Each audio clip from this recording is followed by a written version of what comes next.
पुराने समय की बात है। नगर में रहने वाला नील नाम का एक लड़का अपनी ज़िंदगी से बहुत परेशान था। उसकी निराशा का कारण यह था कि वह अब तक कुछ भी नहीं कर रहा था। उसके माँ बाप उसे ताने मारते कि तेरे सारे मित्र कुछ ना कुछ कर रहे हैं, लेकिन तू अभी भी घर में ही बैठा हुआ है। मित्रों के बीच भी अक्सर उसका मजाक ही बनता। वह कहीं जाता तो लोग उसे पूछते, नील बेटे तुम क्या कर रहे हो। उसे यह बताने में बड़ी शर्म आती कि अभी वह कुछ नहीं कर रहा। धीरे धीरे उसने रिश्तेदारों के यहाँ जाना और लोगों से मिलना जुलना कम कर दिया। वह ज़्यादातर समय अपने घर में ही बैठा रहता। वह अकेले में रोता, भगवान को कोसता और अपनी किस्मत को भी दोष देता। अब उसे अपनी ज़िंदगी एक बोझ लगने लगी थी। कभी कभी वह सोचता कि जब वह कुछ करने के लायक ही नहीं तो फिर उसके ज़िंदा रहने का भी क्या फ़ायदा, उसे तो मर जाना चाहिए। एक दिन वह अपने नगर की सड़क से गुजर रहा था। उसने देखा कि एक गुरु दुख के ऊपर प्रवचन दे रहे हैं। वह भी भीड़ में पीछे बैठ गया और गुरु का प्रवचन सुनने लगा। गुरु बोल रहे थे, दुख गुरु के समान होता है जो हमें जीवन की सच्चाई दिखाता है और हमें सही से जीवन जीने का तरीका सिखाता है। आप चाहे तो अपने दुख रूपी गुरु से जीवन जीना भी सीख सकते हैं और चाहे तो इसमें डूबकर रो भी सकते हैं। नील भी गुरु की यह सारी बातें ध्यान से सुन रहा था, लेकिन उसे गुरु की यह बातें सही नहीं लगी।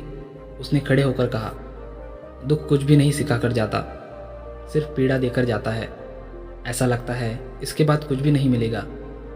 मृत्यु भी इसके सामने छोटी लगने लगती है। गुरु ने कहा, आखिर क्या दुख है तुम्हें। नील ने अपना सारा दुख सुनाया और पूछा, क्या आपके पास मेरे दुखों का कोई समाधान है। यह सुनकर गुरु मुस्कुराए और बोले, जिस दिन तुम्हारे जीवन में सच्चा दुख आए उस दिन मेरे पास आना, मैं तुम्हारे दुख का समाधान अवश्य करूँगा। इतना कहकर गुरु वहाँ से चले गए। नील ने सोचा, क्या मेरा दुख सच्चा नहीं।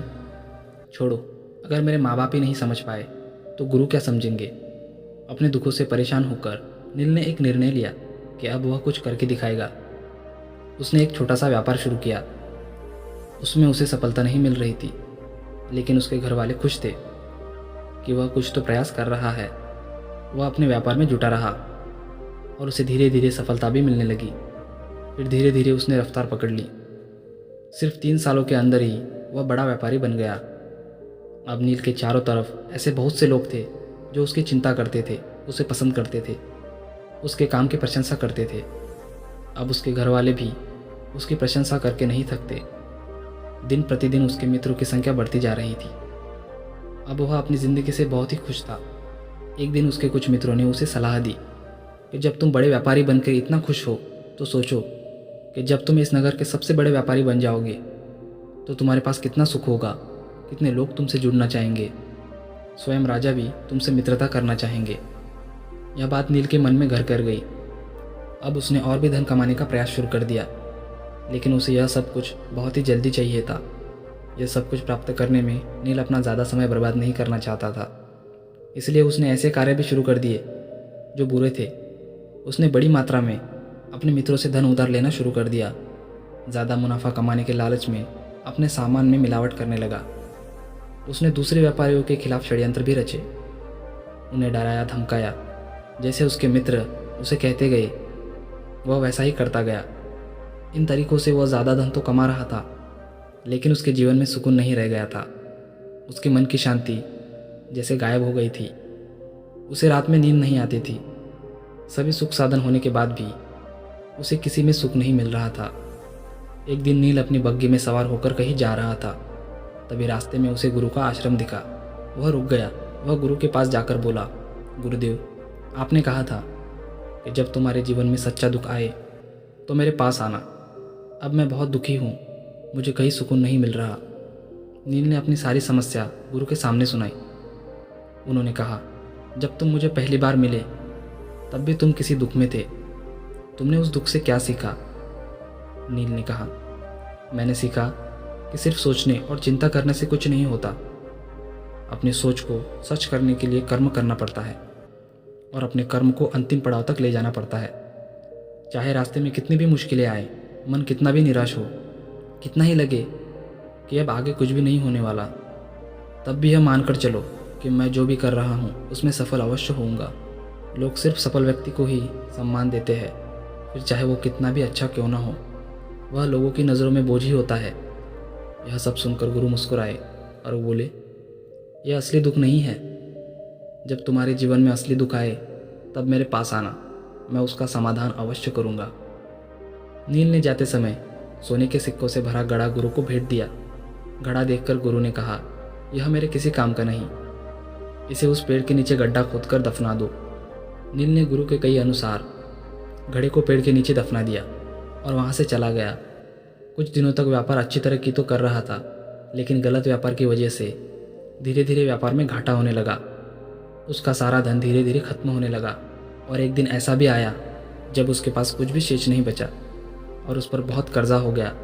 लेकिन वह निश्चिंत था क्योंकि उसने सारा कर्ज अपने मित्रों से लिया था। वह सोच रहा था कि उसके मित्र बुरे वक्त में उसका साथ देंगे, लेकिन बुरा समय आते ही मित्रों ने ही सबसे पहले अपना उधार मांगना शुरू किया और उधार वापस न करने पर जान से मारने की धमकी भी दी। उसके वह मित्र जो उसके साथ मौज किया करते थे, उसके परिवार वाले उसे उसकी गलतियाँ और कमियां गिनाने लगे। उसकी सारी संपत्ति नीलाम हो गई और उसके पास कुछ भी शेष नहीं बचा। उसने अपने पिता से सहायता मांगी तो पिता ने कहा, मेरे पास तो यह थोड़ी ही संपत्ति है, अगर मैं यह भी तुम्हें दे दूंगा तो तुम्हारी माँ को कहाँ रखूँगा। यह संपत्ति ही हमारा आखिरी सहारा है। नील के भीतर बहुत गहरा दुख था। उसके पास ऐसा कोई भी नहीं था जो उसके दुख को समझ सके, उसे संभाल सके। लोगों से मिले इस धोखे और विश्वासघात की वजह से वह अंदर से टूट गया था। उसे लगने लगा, अब जीने का क्या मतलब, अब तो मृत्यु ही एकमात्र सहारा है। वह आत्महत्या करने की तरफ जा रहा था कि तभी उसे याद आया, गुरु ने कहा था जब तुम्हारे जीवन में असली दुख आए तब मेरे पास आना। नील गुरु के पास गया और अपना सारा दुख कह सुनाया। गुरु ने कहा, जब तुम्हारे जीवन में असली दुख आए तब मेरे पास आना, मैं उसका समाधान अवश्य करूँगा। नील ने कहा, क्या अभी जो मेरे जीवन में घट रहा है वह दुख नहीं है? आखिर असली दुख क्या होता है गुरुदेव? गुरु ने कहा, सबसे पहले तुम ये बताओ कि तुमने इस दुख से क्या सीखा। नील ने कहा, जो लोग हमारी सफलता, हमारी तरक्की की वजह से हमारे जीवन में आते हैं वह हमें धोखा अवश्य देंगे, क्योंकि वह बुरे समय में हमारे साथ खड़े नहीं होंगे। वह केवल अच्छे समय में हमारा फ़ायदा उठाएंगे और बुरे समय में छोड़कर चले जाएंगे।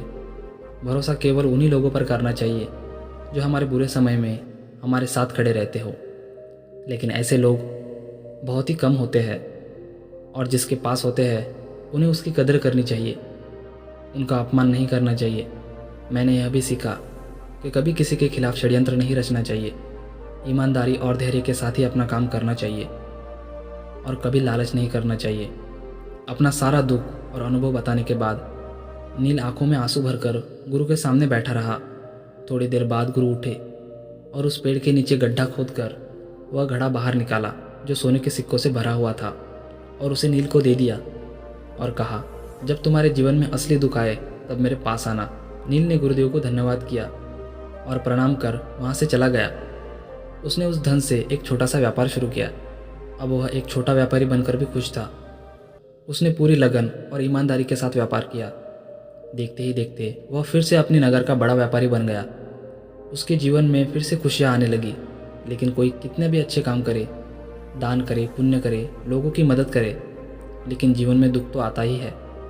तो नील के जीवन में भी एक दुख आया, उसके माता पिता की मृत्यु के रूप में। वह दोनों एक ही दिन मृत्यु को प्राप्त हो गए। नील अपने माता पिता से बहुत प्रेम करता था, इसलिए उसे उनकी मृत्यु से बहुत गहरा आघात पहुंचा। वह उन दोनों के पार्थिव शरीर को शमशान घाट में ले गया, उनकी अंतिम क्रिया की। वहाँ उसने अपने माता पिता के शरीर को जलते हुए देखा तो उसका मन बेचैन हो गया। उसके अंदर बहुत से प्रश्न उठने लगे। वह घर वापस आया तो उसने अपने माता पिता के घर और संपत्ति को देखा। इसके लिए उसके पिता हमेशा लड़ते थे। आज वह लावारिस पड़ी है। आज उसकी देखरेख करने वाले, उसके लिए लड़ने वाले इस दुनिया से चले गए। उसके माता पिता ने जो भी कमाया था, जो भी बचाया था, वह सब कुछ यही रह गया था। एक दिन पहले तक किसी से भी अपनी संपत्ति से लड़ जाने वाले उसके पिता आज खुद इस दुनिया से अलविदा हो गए थे। उसका मन इसी तरह के अनेक विचारों से घिरा हुआ था। उसे अंदर से अकेलापन और डर महसूस हो रहा था। उसे कुछ खालीपन सा महसूस हो रहा था। उसे लग रहा था कुछ तो है जिसे वह समझ नहीं पा रहा, इसलिए वह गुरु के पास गया। उसे देखते ही गुरु ने कहा, क्या जीवन में कोई दुख है? नील ने कहा, वैसे तो जीवन में कोई दुख नहीं है गुरुदेव, सब सुख ही है, सब कुछ अच्छा चल रहा है। लेकिन आज मेरे माता पिता की मृत्यु हो गई। इस घटना से मेरा मन बहुत दुखी और बेचैन है। गुरु ने कहा, इसमें दुखी होने वाली कौन सी बात है? एक दिन सभी को मरना ही है। हमेशा जीवित ना तो कोई रहा है और ना ही कोई रहेगा। एक दिन तो तुम्हें ही मरना है, एक दिन तो तुम्हें भी मरना है। हो सकता है कि कल ही मर जाओ या आज भी मर सकते हो। नील ने कहा, ये आप क्या कह रहे हैं गुरुदेव कि मैं भी मर जाऊंगा? पर मैं तो अभी जवान हूँ। गुरु ने कहा, इस भ्रम में तो सभी जी रहे हैं कि मृत्यु दूसरों को आती है, बूढ़ों को आती है। लेकिन बूढ़ों के सामने ही जवान मर जाते हैं, बच्चे मर जाते हैं। मृत्यु का किसी की उम्र से कोई संबंध नहीं, यह तो सबको अपना ग्रास बना लेती है। गुरु की यह बातें नील के मन में घर कर गई और नील वहाँ से चुपचाप चला गया। लेकिन उसके मन अभी भी बेचैन था, अब भी अशांत था। वह कुछ खालीपन सा महसूस कर रहा था। वह पूरे दिन अपने बारे में ही सोचता रहता कि अब वह कौन है, इस दुनिया में क्यों आया है, इस दुनिया में क्यों आया है? क्या सिर्फ चीज़ों को उपयोग करना और मरना ही जीवन का लक्ष्य है? ऐसे ही बहुत से प्रश्न उसके मन में उठ रहे थे, लेकिन उसे किसी भी प्रश्न का उत्तर नहीं मिल पा रहा था और उसका दुख दिन प्रतिदिन बढ़ता ही जा रहा था। लेकिन कुछ दिनों बाद वह फिर गुरु के पास पहुंचा और बोला, गुरुदेव, मैं बहुत दुखी हूँ। मैं यह नहीं जान पा रहा हूँ कि मैं कौन हूँ और इस दुनिया में क्यों आया हूँ। यह सुनकर गुरु मुस्कुराए और बोले, आज पहली बार तुम्हारे जीवन में सच्चा दुख पैदा हुआ है। वास्तव में यही है जो दुख कहलाने के लायक है। वास्तव में हमें पता ही नहीं कि हम कौन हैं, इस दुनिया में क्यों आए हैं, हमें क्या करना है और कैसे करना है। नील ने कहा, गुरुदेव, मेरी इस दुख का समाधान कीजिए। गुरु ने कहा, हम सभी इंसान जीवन भर क्या इकट्ठा करते रहते हैं? नील ने कहा, हम सभी इंसान जीवन भर धन संपत्ति, मान सम्मान, परिवार, मित्र, शत्रु, पद प्रतिष्ठा इकट्ठा करते रहते हैं। गुरु ने कहा, क्या इकट्ठा की हुई सभी चीज़ों में से एक भी चीज़ अपने साथ ले जा सकते हैं? नील ने कहा, नहीं गुरुदेव, इनमें से कुछ भी साथ नहीं जाता। मेरे माता पिता के साथ भी कुछ नहीं गया, सब यही छूट गया। गुरु ने कहा, अब मेरी बातों को ध्यान से सुनना। इस दुनिया में जो इकट्ठा करना चाहिए वह तो हम कभी इकट्ठा करते ही नहीं। जो हमारे सामने ही होता है, लेकिन हम उन्हें देखने का प्रयास ही नहीं करते। इस दुनिया में हमें जिस चीज़ को इकट्ठा करना है वह हम खुद है, हम स्वयं। हमें खुद को इकट्ठा करना चाहिए ताकि जब मृत्यु हो तो हम एक हो सके। हम भीतर से बटे हुए हैं, प्रेम नफरत में, क्रोध में, जलन ईर्ष्या में, धन संपत्ति में, पद प्रतिष्ठा में, मान सम्मान में, धर्म जाति में और ऐसे ही हजारों चीज़ों और वासनाओं में हम बटे हुए हैं। हम टुकड़ों में जीवन जी रहे हैं। इस बंटवारे की वजह से हमारी चेतना कभी एक नहीं हो पाती। हमारी चेतना शक्ति बिखर गई है, इसलिए हमारे पास इतनी भी ऊर्जा नहीं है हम मुड़कर एक बार अपने भीतर देख सके। वास्तव में जिस धन की कमी, सुविधाओं की कमी, मान सम्मान की कमी को लोग दुख समझते हैं और जीवन भर उसे दुख बोलकर रोते रहते हैं और उनका समाधान खोजने की कोशिश करते रहते हैं, उन्हें इसका समाधान कभी मिलेगा ही नहीं, क्योंकि जिन्हें लोग दुख समझते हैं इसकी पूर्ति कभी नहीं की जा सकती। इसलिए यहाँ व्यक्ति को ऐसे दुखों का समाधान कभी मिल ही नहीं सकता। इसीलिए इस सब के ऊपर अगर आपको दुखों का समाधान चाहिए तो अपने आप को इकट्ठा करो, अपनी ऊर्जा को इस संसार से वापस खींचो और एकत्रित करो। अपने ऊपर ध्यान दो, खुद पर ध्यान लगाओ। मृत्यु से पहले अपने आप को पहचानो। नील ने कहा, तो क्या गुरुदेव हमें संसार छोड़ देना चाहिए, अपनी सभी इच्छाओं को मार देना चाहिए, किसी से प्रेम नहीं करना चाहिए, धन या संपत्ति इकट्ठा नहीं करनी चाहिए, मान सम्मान की आशा छोड़ देनी चाहिए? गुरु ने कहा, एक बिखरे हुए इंसान के अंदर कामनाएं, वासनाएं, इच्छाएं ऐसे ही निकलती है जैसे पहाड़ से कोई पत्थर गिर रहा हो, जिस पर पहाड़ का कोई नियंत्रण नहीं है सिवाय देखने के। इसी प्रकार एक बिखरे हुए मनुष्य की इच्छाएं अनियंत्रित और दुखदायी होती है। उसका अनियंत्रित मन कुछ भी इच्छाएं और कल्पनाएं करता रहता है और दुखी होता रहता है। लेकिन व्यक्ति जब एकत्रित हो जाता है तो वह जो भी करता है सब उसके नियंत्रण में रहता है। तब खुद इच्छाएं भी उसकी इच्छाओं से निकलती है। नील ने कहा, गुरुदेव, आपने मेरे सच्चे दुख का समाधान कर दिया। आपका बहुत बहुत धन्यवाद। अब से मैं खुद को एकत्रित करने का प्रयास करूंगा।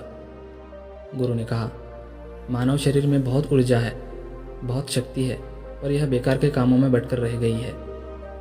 यह ऐसा ही है जैसे एक अत्यंत शक्तिशाली मशीन एक बच्चे के हाथों में दे दी गई हो और बिना किसी नियंत्रण, बिना किसी शक्ति को पहचाने इसका उपयोग व्यर्थ की चीज़ों में बर्बाद किया जा रहा हो। इसीलिए अपनी चेतना शक्ति पर ध्यान दो और इसे एकत्रित करो। नील को अपने प्रश्नों का उत्तर मिल चुका था। उसने गुरु को धन्यवाद किया और चुपचाप वहाँ से चला गया। उम्मीद करता हूँ आपको इस कहानी से बहुत कुछ सीखने को मिला होगा। तो दोस्तों, ये कहानी आपको कैसी लगी? वीडियो को लाइक करके कमेंट सेक्शन में अपनी राय ज़रूर देना। अच्छी लगी हो तो चैनल को सब्सक्राइब करके नोटिफिकेशन बेल को प्रेस करना मत भूलना। मिलते हैं अगली वीडियो में, तब तक के लिए अपना ख्याल रखिए।